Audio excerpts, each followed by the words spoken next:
pessoal, tudo bem? Eu sou o Galo e no vídeo de hoje a gente vai aprender a fazer as nossas próprias cores primárias.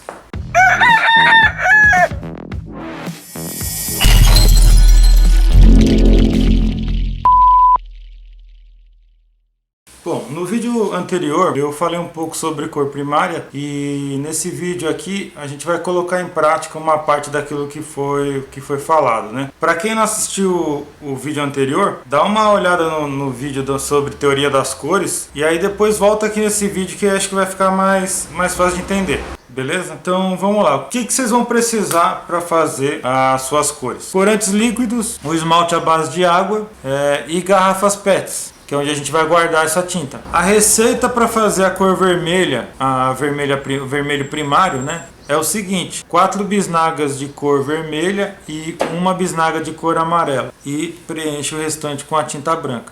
Para fazer a cor azul, são 5 bisnagas de cor azul. Para fazer a cor amarela, são 5 bisnagas de corante amarelo. Para fazer a tinta preta, são 5 bisnagas de corante preto. E o branco é a própria tinta que você tira da lata. Então vamos lá, nesse começo do vídeo o que eu faço? Eu pego uma garrafa PET, na verdade eu pego várias garrafas PETs, né? Vamos considerar que cada garrafa PET a gente vai fazer uma cor primária, beleza? Considerando que assim, para que a gente consiga falar a mesma língua, eu estou considerando como cor primária o vermelho, o amarelo, o azul, e aí fora das cores, a gente tem o branco e tem o preto, que pelo menos assim, na minha opinião, não são cores, né? O branco, teoricamente, seria a luz, né? E o preto seria a ausência da luz, né? Que, na verdade, entram como um complemento da cor, beleza? Então, nesse vídeo eu começo fazendo as cores primárias. Eu começo primeiro adicionando os corantes líquidos, né? E aí fazendo na sequência, começo fazendo a cor vermelha e completo com o branco, né?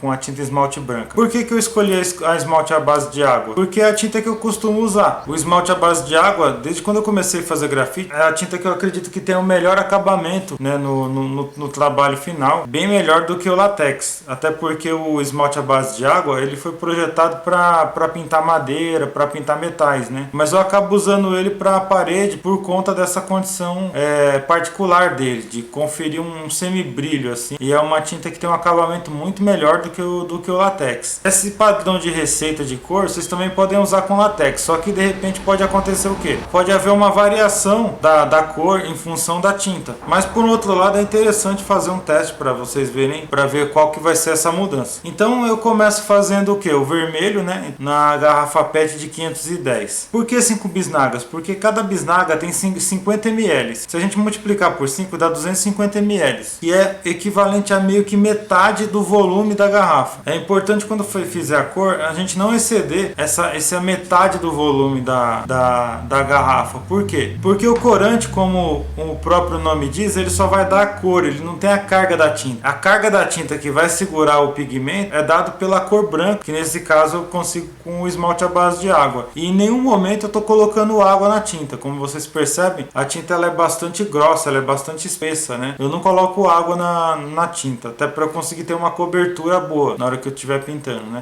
Eu poderia fazer o amarelo um pouquinho mais escuro, puxando para um amarelo mais canário ou um amarelo um pouco mais quente, né? Mas o que eu percebo é que assim, o amarelo mesmo, feito só com corante com corante amarelo, ele é melhor você ter como cor primária, porque a partir do momento que você adiciona um pouco de vermelho nesse amarelo, você não consegue voltar ele de novo para a condição de amarelo. Então é legal ter esse amarelo um pouquinho mais claro, porque dependendo do trampo que você fizer, por exemplo, se você pega um trabalho onde você precisa representar tons de ouro, por exemplo, ou ocre, esse amarelo base mais clarinho, ele é essencial para você conseguir fazer a partir dele todos os tons de amarelo que vão vir na sequência. Então é interessante deixar esse amarelo como cor primária. E aí a parte depois, você pode pegar esse próprio amarelo, pingar um pouquinho de corante vermelho, ou colocar um pouquinho do próprio vermelho que você fez para chegar num vermelho com um tom um pouco mais quente, um vermelho um pouco mais canário, beleza? E aí o que acontece? No segundo momento,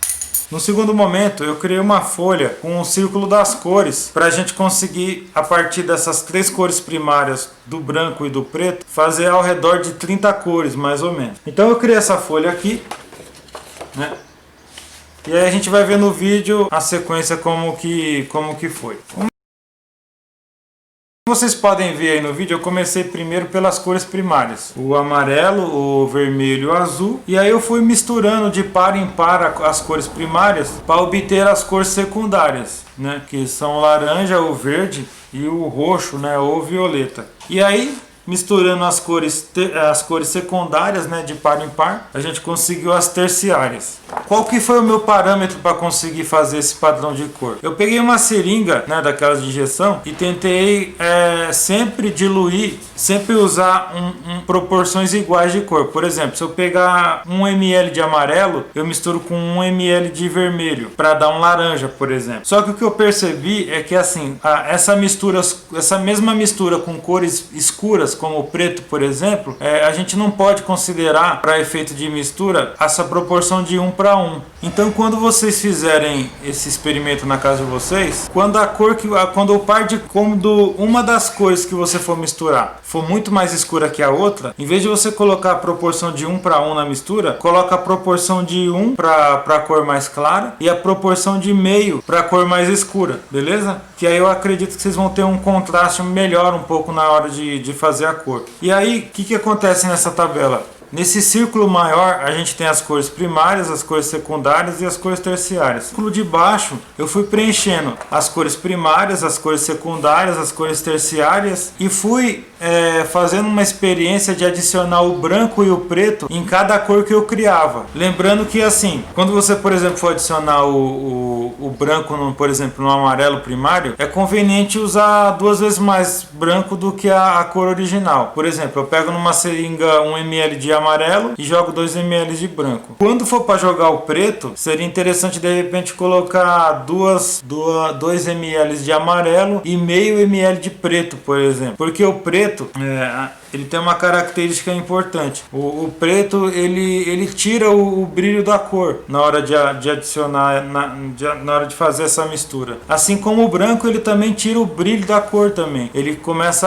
Você começa a criar tons pastéis. E o preto, se você exagerar na quantidade de preto, você tira praticamente toda a informação de cor da cor, né? Fica tipo um preto, ora levemente amarelado ou um preto levemente esverdeado. Então é importante na hora de misturar dosar muito bem a quantidade do preto que você vai colocar na mistura. Eu particularmente, eu não escureço nenhuma cor usando preto, até por conta dessa característica. Então o que eu faço? Por exemplo, se a gente tem um amarelo primário, para escurecer ele, tornar um amarelo um pouco mais escuro, ou eu adiciono ele o vermelho, que vai dar um pouco quase como um laranja, ou eu adiciono a ele o marrom, que vai dar uma escurecida leve no amarelo. E nunca eu uso o preto. O branco eu já uso se eu quero apagar essa informação da cor. Você vê que a cor ela fica uma cor um pouco mais apagada. Mas o preto basicamente eu só uso quando eu estou pintando numa condição onde não há luz. Assim como o branco também eu só coloco no trabalho para representar uma condição de total luminescência, tipo a presença total da luz, um brilho de metal, alguma coisa assim do tipo. Então o que acontece? Eu fiz um trabalho essa semana passada no quarto do Murilo, né, aqui de Mogi das Cruzes, né, de uma criança, onde ele queria o beco diagonal, né, do Harry Potter. E aí eu pintei esse trabalho na parede, né? Vocês estão vendo aí nas imagens, e aí dá para ter uma noção do que eu tô falando. Todas essas cores que estão nesse painel, elas são resultados dessa primeira mistura das cores primárias. Todas as cores que vieram a seguir, elas foram misturadas até chegar em vários tons, né? Para fazer esse trampo, eu devo ter usado algo em torno de 12 a 16 cores, mais ou menos. Mais o preto, em alguns momentos. Eu não usei o preto em todo momento, assim como eu também não usei o contorno em todo momento, né? Basicamente foram manchas de cores, né? Então, e eu usei o esmalte à base de água. E aí vocês acabam percebendo como que fica, né? O trampo acabado, né? Fica bem legal, assim, fica bem bacana. No site eu vou jogar essa imagem desse círculo de cores e para que depois vocês consigam imprimir ou numa 4 ou numa 3 e de repente tentarem fazer na própria casa de vocês esse círculo cromático com as cores e espero que isso consiga ajudar vocês, por exemplo, quando estiver no rolê ou estiver fazendo um trampo comercial, conseguir ali na hora fazer a sua própria cor com poucos corantes, assim, né? Com basicamente 4 corantes, né? Que é o amarelo, o azul, o vermelho e o preto, beleza? Bom, qual que foi o custo aproximado total dessa experiência aqui? O esmalte à base de água, ele é mais ou menos o dobro do valor do látex. Por isso que eu falo no começo do vídeo, vocês não precisam necessariamente usar o esmalte à base de água. Eu uso o esmalte à base de água porque é uma tinta que, pelo menos para mim, ela tem uma qualidade bem melhor do que o látex. E o corante, né, o corante líquido pode ser qualquer marca, não necessariamente precisa ser o xadrez. Mas uma coisa que eu aprendi é que é importante trabalhar com o melhor material que você puder, porque isso vai impactar no teu trabalho final. Então, usar uma tinta de boa qualidade, usar um corante de boa qualidade, isso vai ter um resultado muito melhor lá no final do processo, principalmente em relação ao cliente, em relação ao seu portfólio que você vai montar. Então é legal não economizar em material, não querer procurar usar material ruim, porque tinha uma época que eu tentei usar material um pouco mais barato e isso refletiu na qualidade do meu trampo. Qual que é o custo total dessa brincadeira?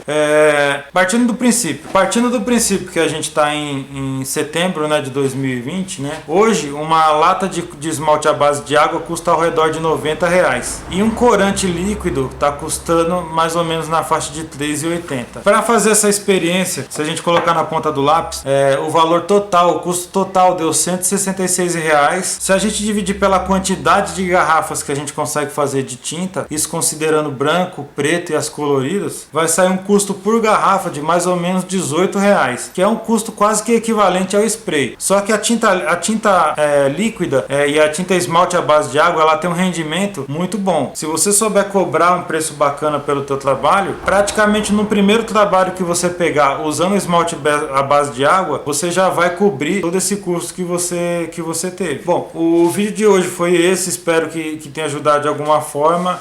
Qualquer comentário, qualquer dúvida, deixem aqui embaixo o comentário de vocês. Sigam-me nas redes sociais, visitem lá a página da Casa do Hip Hop de Mogi, e é isso aí, até a próxima, muito obrigado, é nóis.